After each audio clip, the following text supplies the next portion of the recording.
Rich, why do you think she's doing worse now at this point in her campaign than she was in 08? It's really amazing. It's understandable. We were talking about this earlier.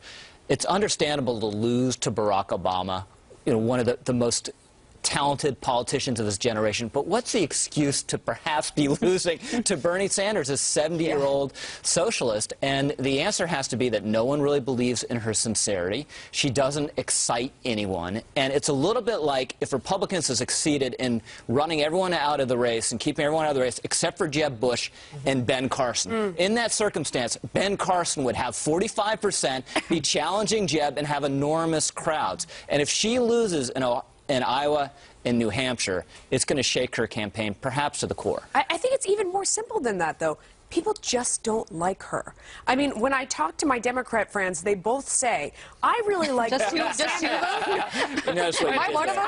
I vote for her, but I really like and Bernie you're one Sanders. of them, so I guess there's only Who's one. the other? Like the other one says, I vote for her, but I really like Kasich. I mean, it's like people say I would reluctantly vote for her, but I don't like her.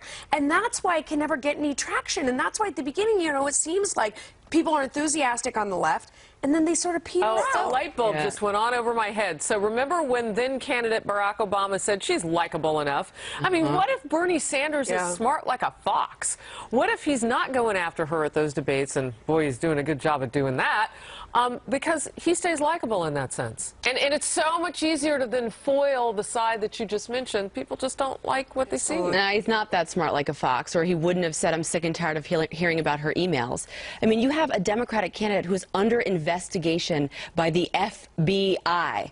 It's never happened in history before, and they say that it's no big deal on the left. It's a huge deal. But, Melissa, you hit on it. She's not a likable candidate, and she's a bad candidate, and she's always been a really bad candidate. And it's no coincidence, Harris, people are making the comparison that she's a thoroughbred horse who can't get over the line. She's on her way to the glue factory in a real way.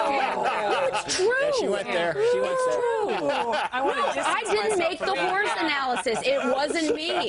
Somebody else did. Distancing ourselves. We're going to Just a metaphor.